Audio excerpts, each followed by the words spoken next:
gentlemen, I'm your host, Truman Bradley. No, this is not a man from Mars. He is merely a man who hopes someday to go to Mars. At present, he is all dressed up with no place to go, or rather, with no way to get there.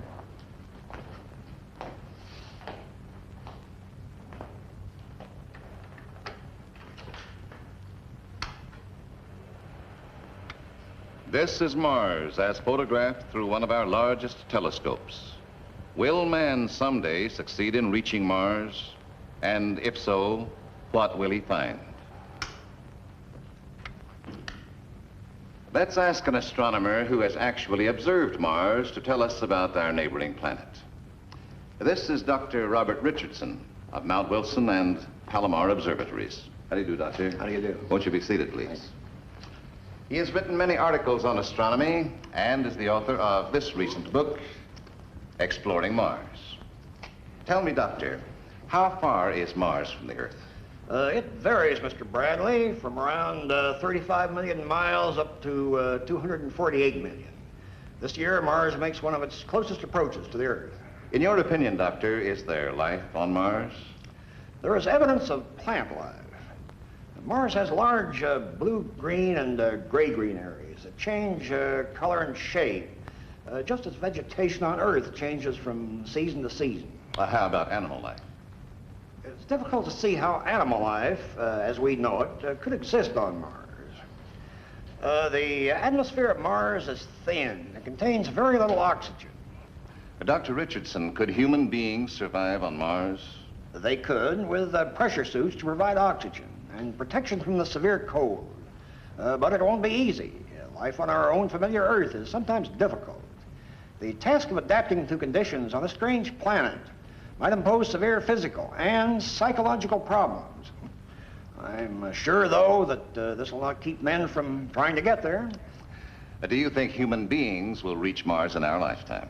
The unmanned satellites may help answer some questions of the why and how of space travel. Some experts believe man could be in space in from 20 to 50 years. A few think it might even be sooner. Well, thank you very much, Dr. Richardson. Might it be sooner? That possibility is the theme of our story.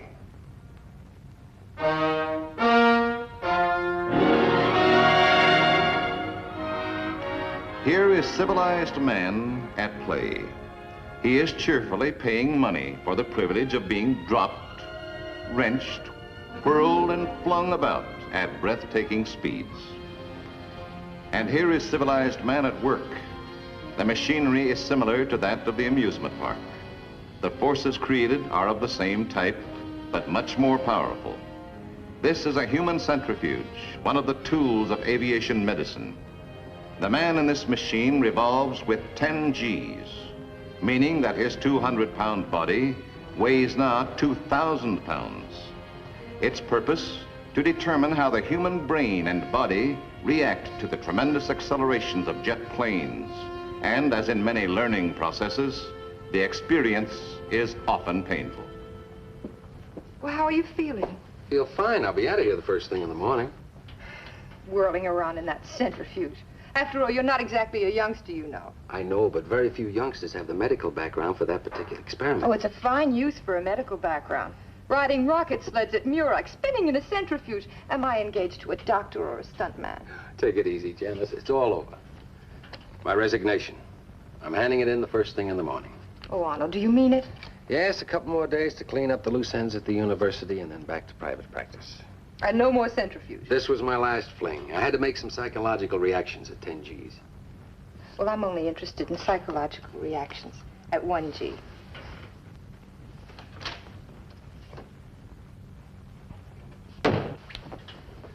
Telegram. The charge nurse thought it might be important. Thank you, Miss Williams. Come here. Oh, come on. You better open it. It may be important. Oh, I can wait. No. Open it. All right, if you insist.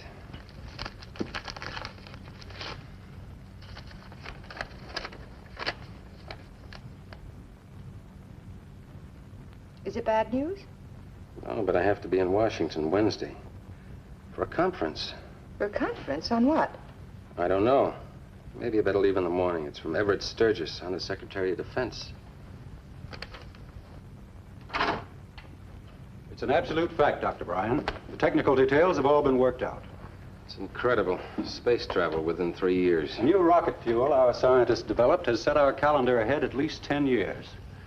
This fuel can send a manned spaceship to Mars and return. That's why we sent for you to head Project 44. You'll be given 1 year to give a definite answer to this question. Can man go into space and survive? That's a tough question to answer, this side of space. Before that year is up, you'll probably be getting useful data from the artificial satellites. And if we find out that man can survive in space? Construction will be started immediately on that spaceship. You will select and train a group of scientists for the first expedition.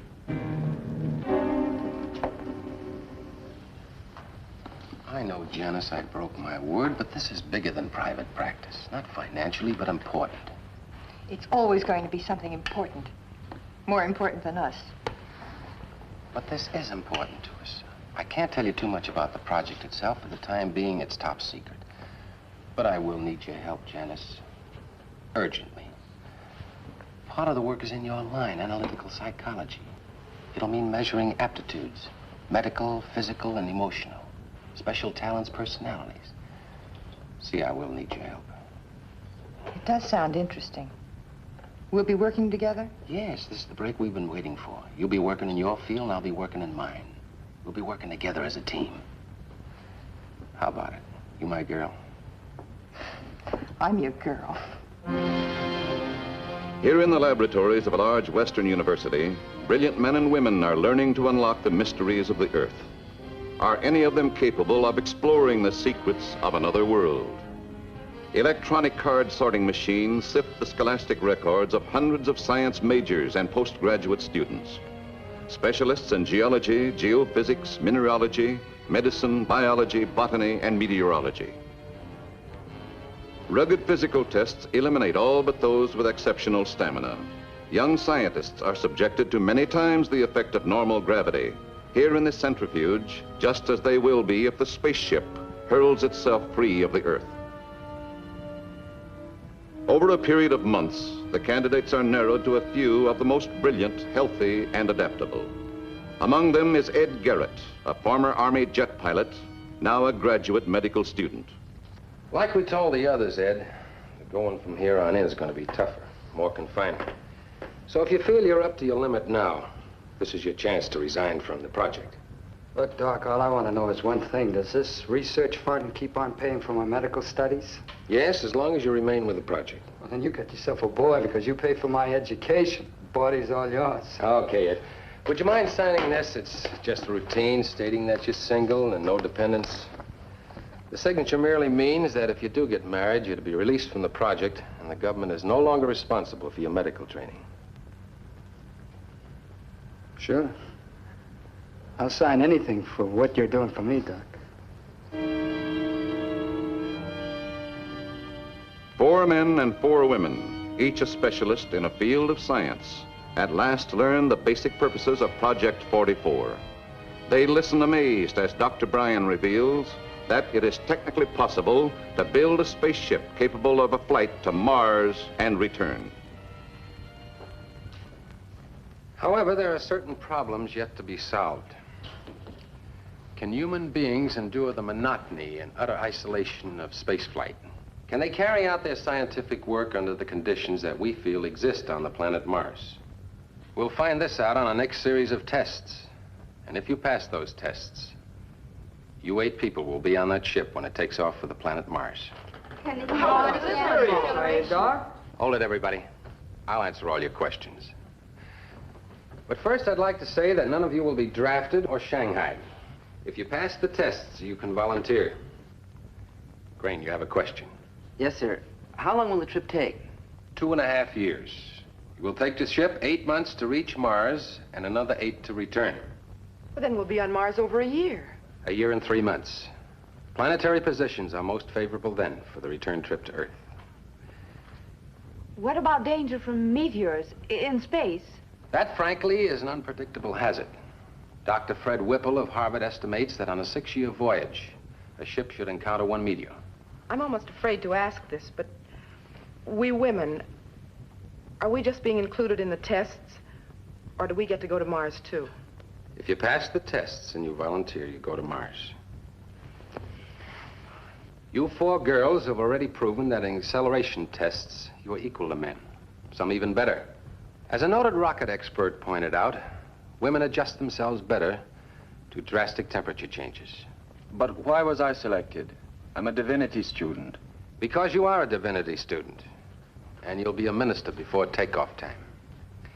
You may recall that you all signed a statement saying that you were single and would remain so while with Project 44. However, that restriction does not apply to those couples eligible to make the flight. You mean we can get married before we blast off? Yes. The government would prefer as many husband and wife teams as possible. I'd like to say something, if I have Dr. Bryan's permission. Why, yes, Janet, go ahead. Dr. Bryan seems to have convinced you that it would be glorious and heroic to be the first to go to Mars. Even more exciting, a honeymoon on Mars. Well, I love Dr. Bryan, but I'm not blind to the fact that this project of his is insane, completely insane. You're young, you're intelligent, you have a whole wonderful, useful future ahead of you, right here on Earth. Don't throw your lives away. If you do, you won't be heroes. You'll be fools and lunatics. Janice, please. Let me finish, Arnold. I'm not going to have anything more to do with this idiotic scheme. I won't share the guilt for what's going to happen. You can go if you want to. I won't try to reason with you. But I'm through. Janice, listen. I'm not going to Mars. I'm not permitted to go. I'm sorry to say, but those are my orders.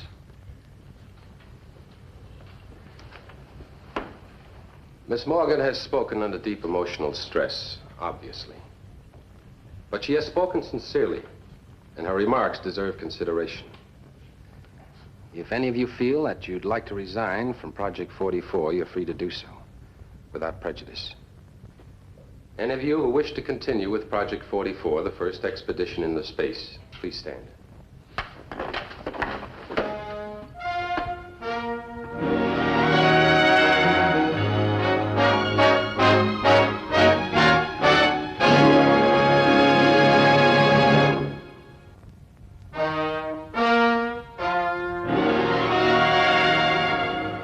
Before an actual spaceship is constructed, Dr. Arnold Bryan must determine whether human beings can survive in space, and then convey his findings to the Scientific Research Board. In this laboratory, Dr. Bryan has planned a series of arduous tests that will duplicate as nearly as possible conditions the 8 scientists will find in space. Garrett will take daily physical checks on you. And remember, he's in complete charge. Good luck.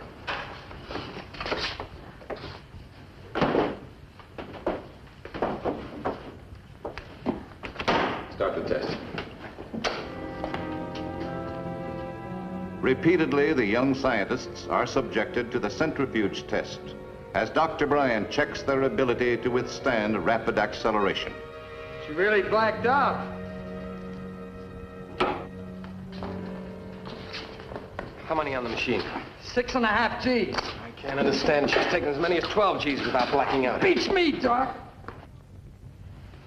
How long have we been here, Hicks? 8 days, 6 hours, and 45 minutes. You know, reminds me of a time a friend of mine and I, we went up to his dad's cabin. Look, you've told me that 3 times. Crane. I don't mind your using my razor.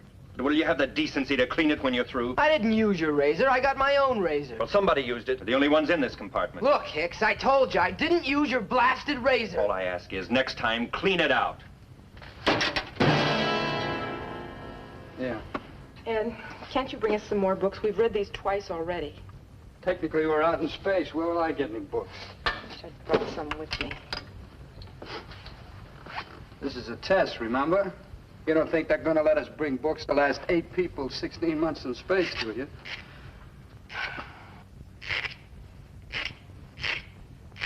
Ed, do you have to do that? Uh-huh. Can't you take it outside? Could I take it outside in space? Suppose the air purifying system broke down. Somebody'd have to fix it. Probably sound something like this. Oh, I just can't stand it. This sound cuts right through me. How easy, Sylvia. Don't you touch me. Come on, Sylvia. You better lie down.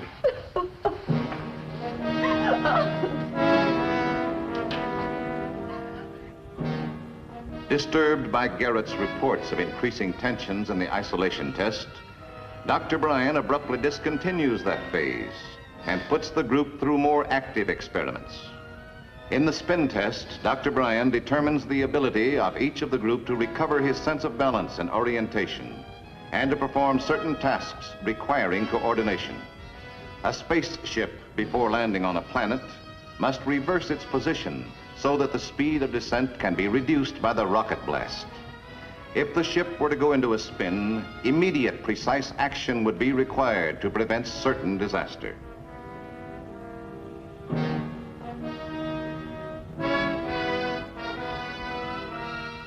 Hicks must perform certain operations in a definite order and within a limited time, simulating the corrective procedures in a spaceship that is out of control.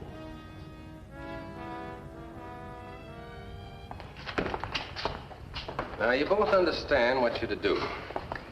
When the alarm sounds, we put on our helmets, then check the source of the leak and repair the damage. Yes.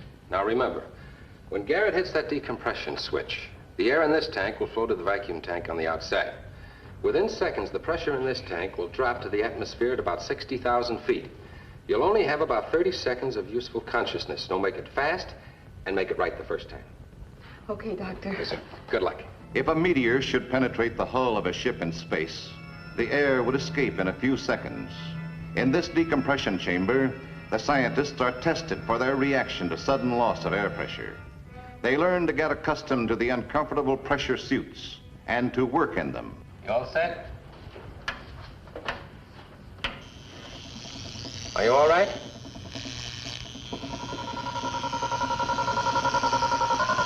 All right, go ahead.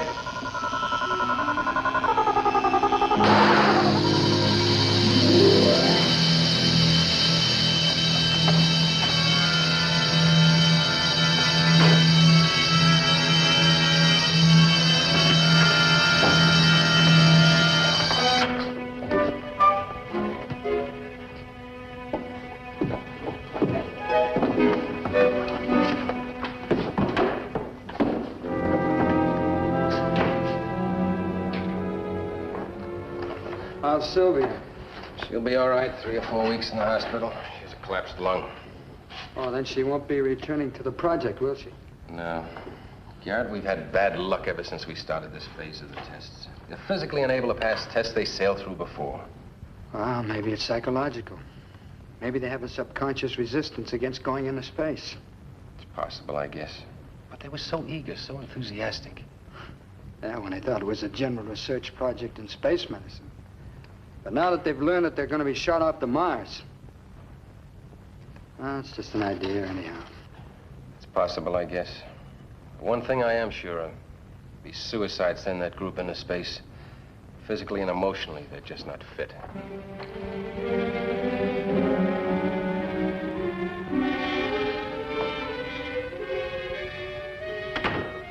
Janice. Hello, Arnold. Good to see you. I didn't think you'd even talk to me after my dramatic exit. Oh, forget about that. Sit down and tell me what you've been doing. I came to ask you to take me back, to beg you if necessary. I can't, Janice. Look, Arnold, we started this project together. We can finish it together. There is no project. No project? What happened? Today, we nearly lost one of the girls in the decompression chamber, Sylvia White. Oh, no. Yes, and that's just the beginning. The tests have suddenly begun to fall apart all the way along the line. I'm afraid I failed. Just about to make out my report to Sturgis that Project 44 is all washed up. But you can't give up. Not after all these months. Well, what else is there to do? I can't keep spending their money and wasting their time. Look, Arnold, you've been stuck before and you fought it out. It's not like you to lose confidence in your own ability. I know how much this project means to you. Don't give it up without a fight. Don't. Thanks, Janice. I needed that.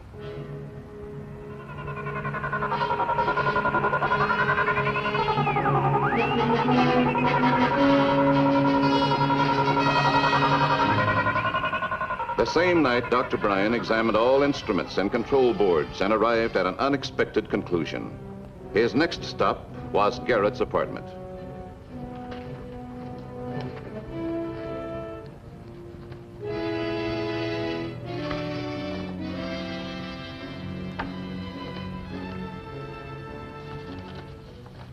Hi, Doc. You sort of startled me for a minute. The landlady let me in. This is sort of high-handed of you, isn't it, Doc? I suppose it is, but something had to be done. Those tests, they just fell apart too suddenly, and I had to find out why. I had to find out if someone was making him fail. And you must admit you're a logical suspect. You were the major factor in all those tests. Well, why didn't you come to me? Why didn't you ask me? I've already read it. Clears up a lot of things. All right, you found out I was married. Is that a crime? You signed a false statement. You claimed you were single and no dependents, and yet you were married and had a wife and 2 children. Okay, I got married in Germany when I was still in the service. Well, it's not on my Army record. I neglected to tell my CO. Look, it was the only way I could finish my medical studies and still have enough money left to send for my wife and kids.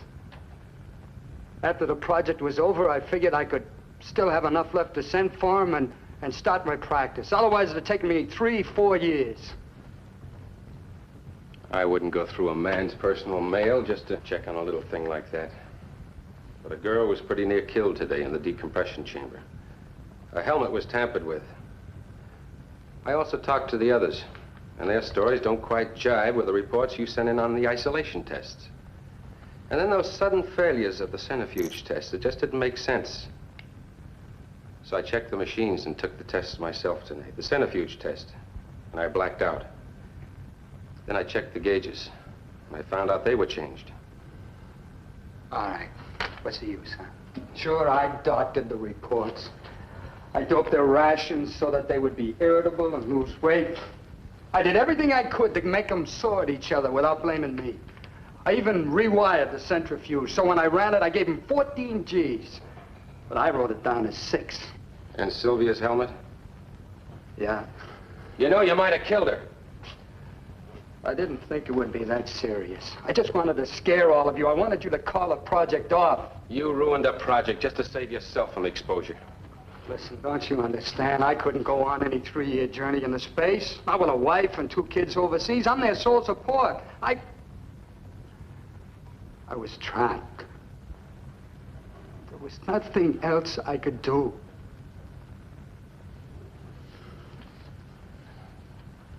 I feel sorry for you, Garrett.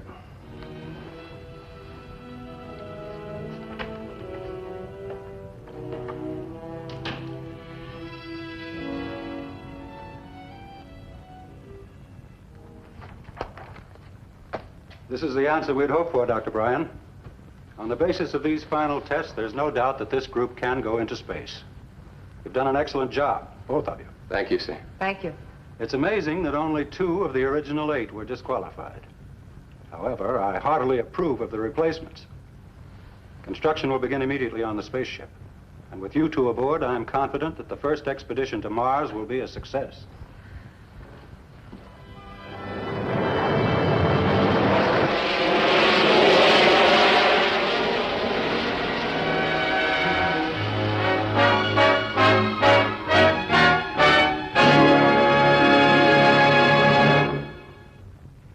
What you have just seen is, of course, fiction.